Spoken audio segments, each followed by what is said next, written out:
kita di pertemuan kedua membahas tentang free flow of information. Jadi saya berharap bahwa kalian dalam keadaan sehat dan tidak kurang suatu apapun dan menjalani pembelajaran dengan baik sehingga tidak ada keluhan apa-apa dan kuliah berjalan lancar sebagaimana seharusnya.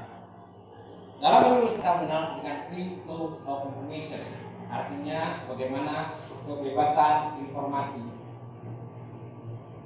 Di dalam kebebasan informasi ini ada beberapa faktor terpenting daripada kebebasan informasi atau factors influencing free flow of information.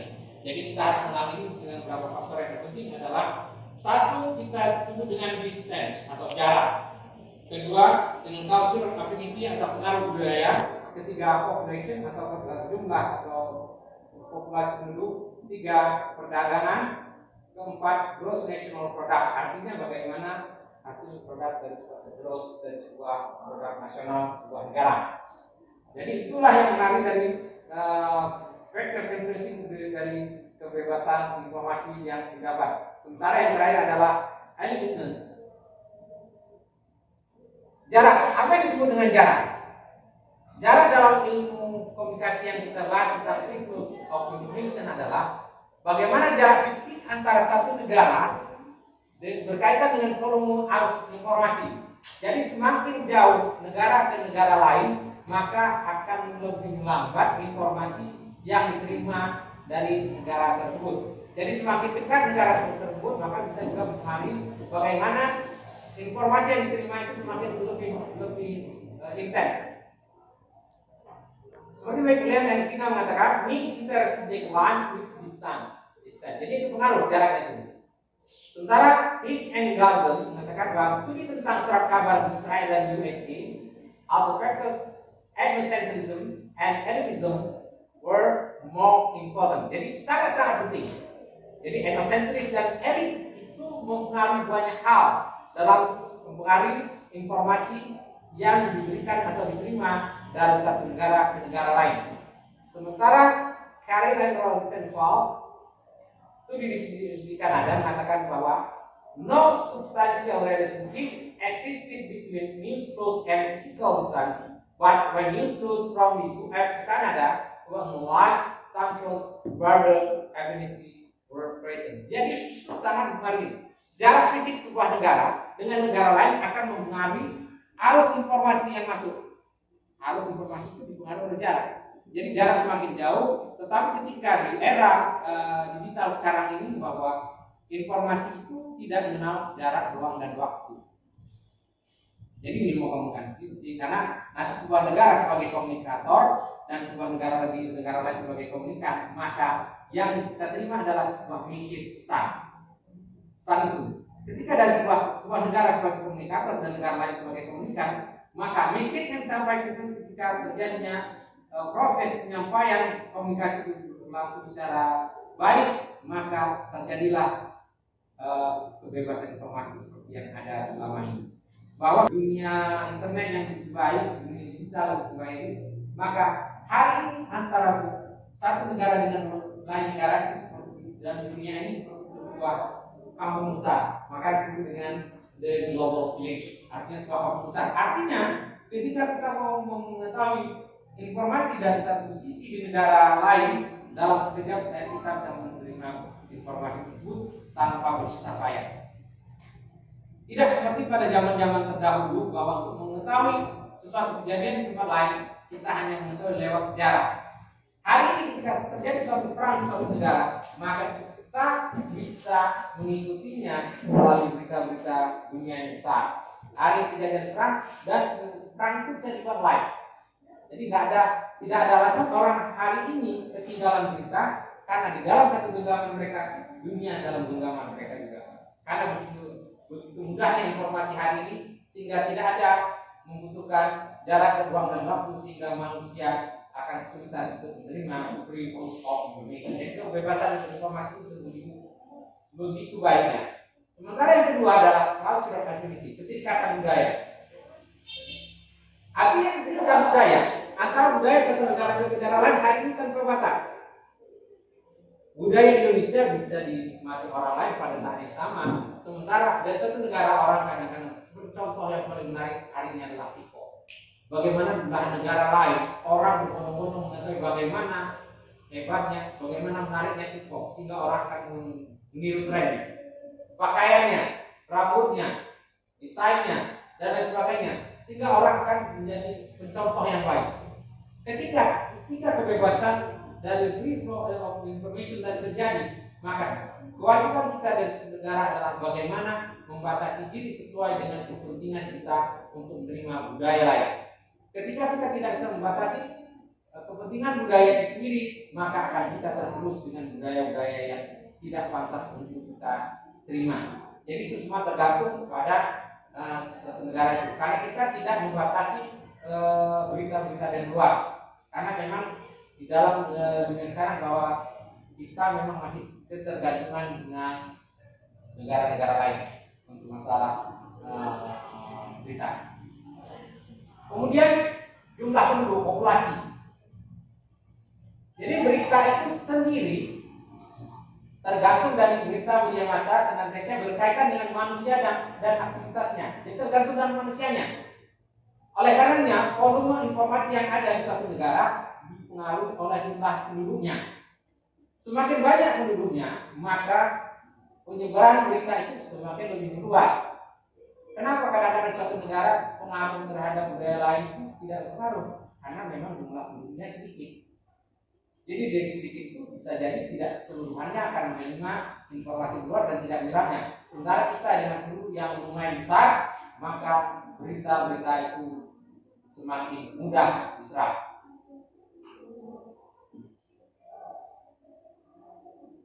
Jadi itu disebut dari tadi jarak, kemudian dari keikatan budaya, kemudian dari perdagangan. Jumlah atau transaksi perdagangan antar bangsa sering dipakai sebagai salah satu faktor menjelaskan arus berita internasional. Hari ini ketika dunia sudah dipengaruhi berbagai bangsa untuk memasarkan, contoh paling ringan adalah gadget. Kalau dulu satu merek terkenal akan menguasai dunia. Pada saat itu orang ketika memiliki merek tertentu itu, maka dia merasa bahwa harga dirinya lebih tinggi. Hari ini produk-produk itu tergeser dengan produk-produk Cina yang bisa membuat fitur-fiturnya dengan produk lain yang dengan nilai jual yang terlalu tinggi. Dia bisa mengadopsi teknologinya tetapi dengan biaya yang murah. Sehingga hari ini pasaran gadget atau handphone dan sebagainya sudah dikuasai oleh Cina. Semua anak-anak, semua apalagi di era daring. Di era daring, semua anak-anak diwajibkan pakai HP, pakai gadget, pakai smartphone. Maka produk-produk itu akan keras. Sehingga batas dunia tidak ada batasnya lagi. Orang tidak memandang dunia itu dari negara mana, tetapi orang akan memandang dari segi kepentingan penggunaan suatu barang itu sendiri.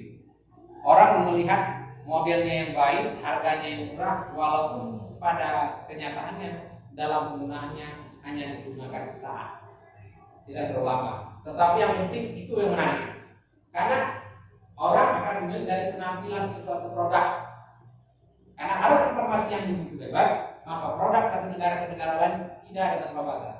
Jadi negara itu dengan mudah memasarkan dagangannya dan orang akan tertarik. Apalagi di dunia online, antar negara, antar kota dalam negara pun orang memesan produk hanya dalam hitungan hari sudah sampai ke tangan pembeli.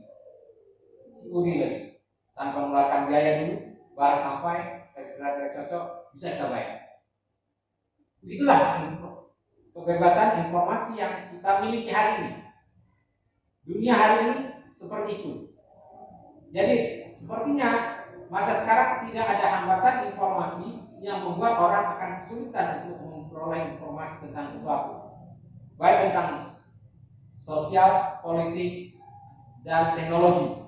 Hari ini orang ingin mengetahui tentang membuat sesuatu, hanya tinggal pergi ke situs YouTube. Di sana mereka mencari tutorial tentang ini, tutorial tentang sesuatu. Hari ini orang bisa belajar dari dunia maya. Jadi tinggal bagaimana orang tersebut menggunakan media informasi ini pada eh, saat dan tempat yang menguntungkan, bukan hanya merugikan. Pendapatan nasional suatu negara merupakan faktor yang menentukan arus berita internasional karena berkaitan dengan kondisi ekonomi dan politik serta tingkat perkembangan teknologi suatu negara. Semakin pendapatan suatu negara itu baik, maka mereka bisa menggunakan teknologi yang baik, sehingga mereka bisa membeli alat-alat yang baik, sehingga mereka tidak kesulitan dalam menerima arus informasi dari manapun di dunia hari ini. Hari ini dari balik pintu-pintu kita, dari balik dinding-dinding kita bisa mengetahui informasi mengenai dunia, baik sosial, ekonomi, politik dan sebagainya, hanya dalam hitungan detik dan dalam hitungan detik saja dan dalam berikan saja. Jadi begitu mudahnya teknologi suatu negara diketahui oleh negara lain karena dunia tanpa batas. Seperti kata Oxford, news flows relate to the relative wealth of nation. Jadi perkembangan dan hubungan arus berita itu tergantung bagaimana kekuatan dari sebuah negara. Semakin kuat ekonominya, maka semakin baguslah teknologi yang dihasilkan dan teknologi yang bisa dibeli oleh sebuah negara tersebut. Jadi itu mempengaruhi daripada sebuah sistem. Jadi kebebasan informasi itu sangat berkaitan dengan jumlah penduduk tadi, bagaimana jarak, bagaimana kekuatan penghasilan suatu negara itu berkaitan karena faktornya itu menentukan daya beli, daya saing dari sebuah negara. Semakin banyak penghasilan di sebuah negara, maka mereka bisa membeli alat-alat yang semakin bagus. Kalau dulu orang membeli televisi tabung, belum digital. Hari ini hanya dalam seperti lempengan, di lempengan ini televisi layarnya sudah seperti komputer, sudah bisa dinikmati. Hari ini orang menghubungkan dengan dunia main internet, televisi berbayar atau tidak berbayar hanya dalam satu klikan. Di situ bisa digunakan sebagai smartphone, di situ bisa digunakan sebagai hiburan, di situ sebagai ruang informasi. Jadi informasi hari ini tanpa batas. Tinggal bagaimana sebuah negara mengedukasi rakyatnya untuk menggunakan sesuatu sesuai dengan kebutuhan sebuah negara. Karena akan berkaitan dengan ideologi dan politik sebuah negara. Karena di negara kita tidak ada pembatasan untuk berita-berita asing yang harus kita pantas kita baca atau kita terima. Elit juga menentukan dari perkembangan news flows information. Seperti kata Oscar, high status and low status nation when ranking countries. Jadi ranking sebuah negara itu tergantung pada tingginya status sebuah negara itu. Semakin negara itu maju atau tinggi, maka statusnya juga semakin tinggi. Jadi akan mempengaruhi national ranking daripada sebuah negara. Mungkin dia dipandang dari segi ekonominya, rankingnya, teknologinya, mungkin pandang politik dan pengaruhnya keluar. Jadi itu banyak yang mempengaruhi dari segi elitness dari sebuah negara. Jadi banyak faktor yang bisa membuat arus berita dan yang mempengaruhi dunia hari ini. Contoh, bagaimana arus berita dan kantor berita nasional? Kita masih tergantungan dengan berita kantor-kantor berita nasional internasional hari ini. Aspek penting dari arus berita internasional adalah berfungsinya lebih dari 100 kantor berita nasional yang regional dan internasional dan persetujuan pertukaran berita yang hari ini. Jadi ada kesepakatan bahwa antar kantor berita dunia ini ada kesepakatan tukar informasi. Jadi arus informasinya hari ini di sebuah belahan dunia akan bisa diakses oleh kantor berita yang kita miliki ketika ada perjanjian kerjasama. Makanya kenapa kita dengan mudahnya di sebuah belahan dunia lain hari ini bisa diberitakan kepada kita karena ada perjanjian. Seperti ada 5 kantor berita internasional memiliki peran penting dalam arus berita dunia, seperti Reuters, AP, UP, AFP, TASS. Jadi semua itu tergantung. Jadi mempengaruhi arus berita yang ada secara internasional.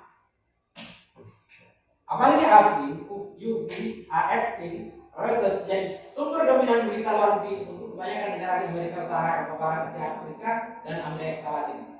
Kita masih terikat. Berita-berita kita masih tergantung kepada berita nasional dunia yang besar-besar. Sehingga kita kebanyakan juga ada ketergantungan tanpa bisa memilih dan memilah berita yang harus diekspos. Karena memang dunia barat memiliki cara tersendiri untuk mengekspos negaranya. Tas jadi sumber utama kebanyakan negara sosialis Eropa dan dunia. Tas itu adalah kantor berita Uni Soviet dan sekarang merupakan kantor berita Rusia.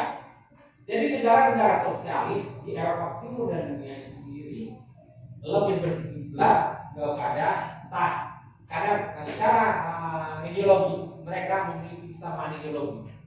Jadi kalau tas ini untuk negara-negara sosialis termasuk nanti sebagai negara-negara komunis. Tas. Kalau United Press Agency atau UPI mempekerjakan 2.000 wartawan di dunia, di seluruh dunia, 2.000. Mereka lah yang bekerja menghimpun berita di seluruh dunia. Melayani foto dan berita dunia dalam foto dan berita dunia dalam bahasa Inggris, Spanyol, dan Portugal. Layanan berita olahraga internasional, ilmu dan teknologi, layanan data pesanan untuk akses jarak jauh bagi bank dan bisnis. Mereka juga menguasai aplikasi sistem perbankan. Jadi ada bank-bank tingkat dunia itu membeli aplikasi itu kepada kantor berita ini untuk kepentingan transaksi bank, biasanya untuk transaksi bank online. Makanya orang hari ini tidak payah pergi ke kantor atau bank, hanya untuk transfer atau pengiriman uang dan lain sebagainya hanya dilakukan dengan gadget mereka masing-masing. Jadi begitu, tergantung bagaimana mereka menggunakan teknologi digital ini secara baik dan benar. Jadi tidak akan membuat orang sulit hari ini. Layanan berita internasional dengan sirkuit video untuk hotel dan bandara dalam bahasa berbeda ke 7.000 penerima di 100 negara. 100 negara mereka kuasai untuk kepentingan arus berita, baik berita video dan lain sebagainya.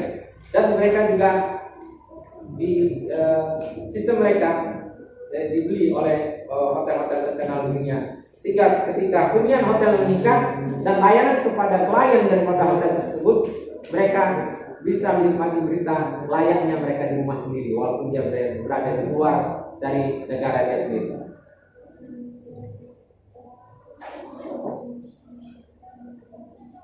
Agence de France Presse, kantor berita Prancis mempekerjakan 870 wartawan di Prancis, 88 jaringan AFP di luar Prancis dan 850 wartawan di 180 negara. Begitu banyaknya wartawan yang mereka kirimkan seluruhnya, sehingga begitu banyak informasi yang mereka terima. Kadang-kadang seperti juga ada kantor berita geografi nasional geografi. Terkadang pengambilan gambarnya di kampung kita sendiri, seperti di Kalimantan, di Baharot dan sebagainya. Terakhir kita membeli berita itu dari mereka, dari National Geographic. Padahal yang direkam mereka itu adalah kampung kita sendiri dan kita beritakan di kampung kita sendiri. Kenapa? Kelemahan kita dalam sistem informasi dan teknologi dan penguasaan teknologi sendiri, sehingga kalau kita yang membuat nilai jualnya jadi tidak menarik.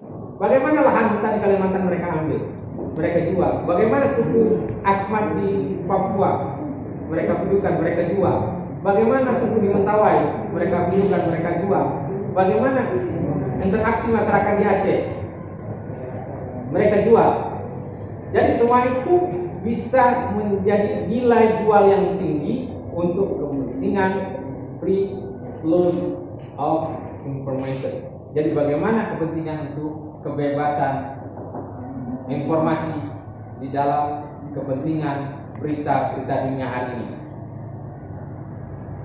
Itulah contoh-contoh yang menarik dari free flow of information. Free flow of information. Oke, any question, ada pertanyaan? Silakan bertanya. Oke, tolong yang tidur tolong bangun dulu, jangan ngantuk.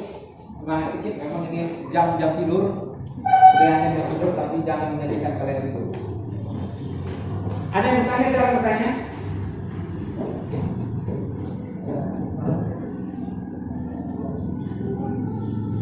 tidak kalian tanya, maka saya bertanya di luar. Kira-kira seberapa besar pengaruh free flow of information bagi perkembangan berita yang ada di Indonesia hari ini?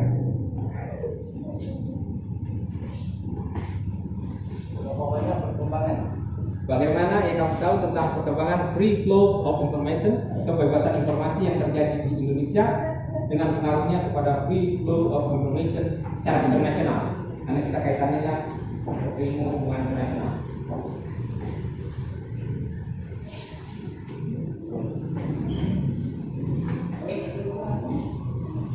Don't think what I see, but you must have an idea. Kita punya ide sendiri untuk itu. Jadi jangan ide saya. Kalau saya bilang untuk ini kan belum tentu sesuai dengan ide kamu. Mungkin kamu memiliki ide sendiri, punya opini sendiri, pendapat sendiri tentang itu. Oke, silakan.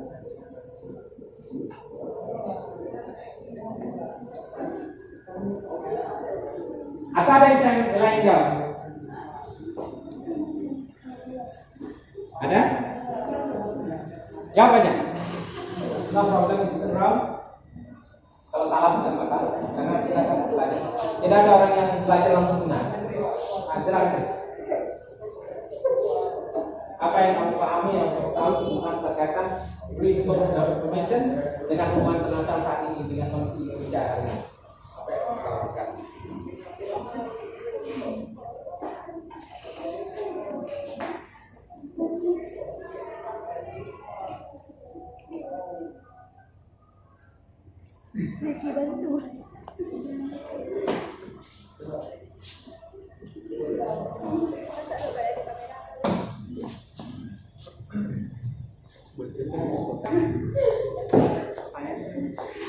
Apa yang kamu ketahui tentang hubungan free flow of information dengan kondisi Indonesia saat ini? Apa yang kamu bisa tangkap sekarang?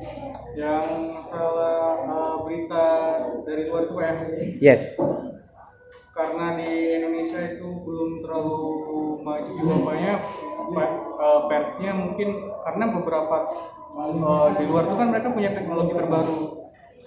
Dan Indonesia mungkin belum menguasai semua teknologi tersebut, sehingga ya untuk beberapa hal masih membutuhkan pekerjaan dari wartawan asing gitu daripada wartawan lokal. Itu Pak maksudnya. Oke, thank you. Jadi itulah. Jadi kita memang segala sesuatu tergantung kepada penguasaan teknologi. Tadi dibilang bagaimana populasi penduduk akan mempengaruhi arus berita itu sendiri. Bagaimana gross national productnya juga mempengaruhi bagaimana arus berita itu bisa terima. Karena pengaruh. Semakin besar GNP sebuah negara, maka kemampuannya secara teknologi lebih tinggi. Dia bisa beri peralatan yang baik, canggih, sehingga akan meningkatkan bagaimana proses sebuah informasi itu diterima. Jadi pengaruh GNP sebuah negara itu mempengaruhi. Kenapa? Daya beli masyarakatnya. Misalnya contoh, semakin banyak orang yang bisa beli gadget hari ini, semakin banyak orang menerima informasi. Ketika dia menggunakan secara baik benar, maka orang semakin banyak orang pintar. Tapi ketika orang menggunakan secara salah, yang banyak cuma main game. Jadi orang banyak dulu di kampung-kampung ketika telekom tutup, bukan mengakses arus informasi, tetapi bisa jadi main judi online. Hari ini banyak kita lihat bahwa hal yang terjadi ketika free flow of information juga terjadi. Bagaimana orang menggunakan gadget secara salah, dari mulai habis isya sampai azan subuh, anak-anak muda duduk di depan kedai kopi tertutup, tapi mereka bukan proses hal-hal yang produktif, tetapi hal-hal yang non produktif. Sehingga kita khawatirkan bahwa generasi kedepannya akan berdampak sesuatu yang merugikan. Apalagi kondisi kita hari ini adalah kondisi Aceh yang ketat dengan syariah yang baik. Seharusnya kita dapat memilih dan memilah hal-hal mana yang pantas dan hal-hal mana yang tidak pantas untuk digunakan. Karena masalah itu kewajiban negara tidak punya hak untuk menguasai manusia secara orang-orang, tapi tinggal bagaimana pendidikan di keluarga itu mempengaruhi kebijaksanaan keluarga untuk membatasi anak-anak mereka sendiri. Jadi tanggung jawab pertama adalah tanggung jawab keluarga, orang tua. Jadi sehingga penggunaan alat-alat informasi dan teknologi itu digunakan secara baik dan benar, bukan dengan cara yang tidak baik.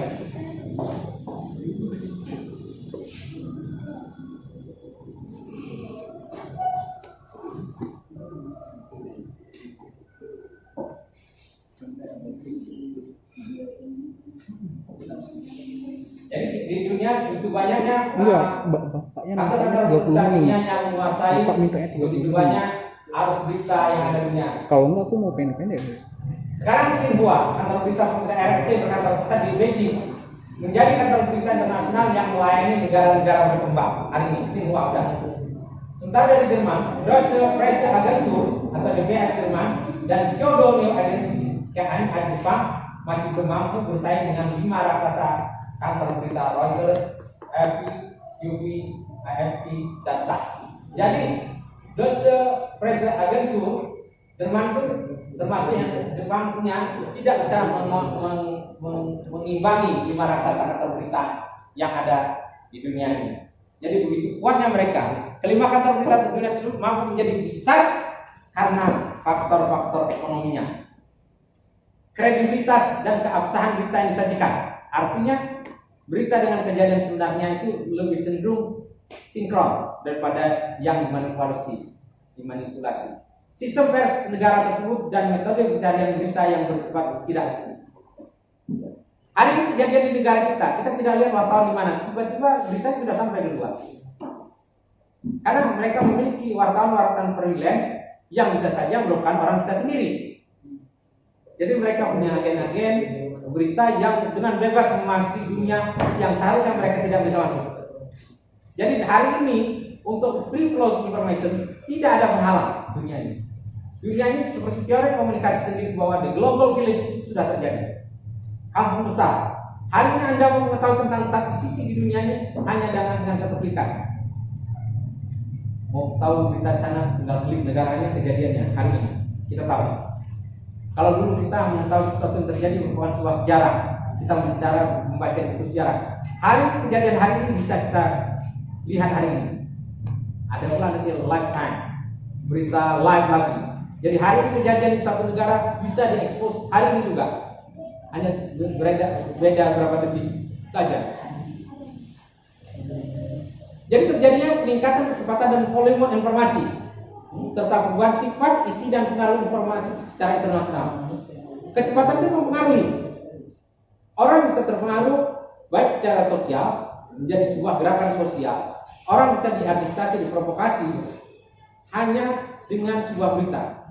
Semakin baik berita itu, semakin mendidik orang. Tetapi ketika beritanya itu tidak mendidik, maka orang akan terpengaruh dengan provokasi. Makanya hari ini kita pintar-pintarlah memilih berita mana yang pantas kita expose, bagaimana atau berita bagaimana yang bisa kita sharing. Kadang-kadang berita kelihatannya memang menarik, tapi belum tentu memiliki nilai sesuatu yang menguntungkan bagi sebuah masyarakat atau komunitas. Kemudian liputan peristiwa dan berita politik dari televisi internasional dapat membawa dampak politik terhadap peristiwa itu sendiri.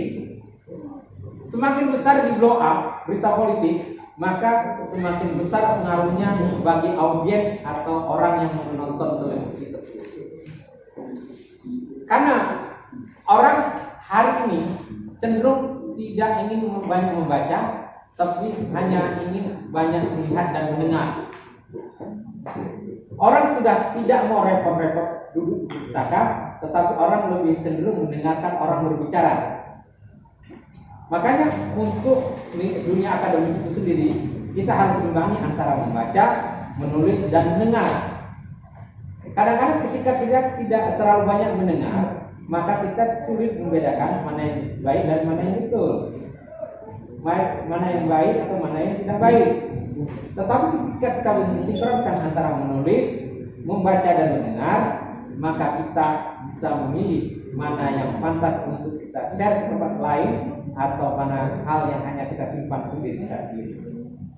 Ada hal-hal secara arus informasi yang hal-hal yang tidak perlu kita expose, yang hanya kita sudah tahu untuk kita saja, supaya orang lain tidak terpengaruh dengan berita-berita yang tidak benar. Kadang-kadang kita malas membaca sebuah berita, belum terbaca habis sudah kita share. Padahal ujung beritanya lain yang dimaksud dengan judulnya.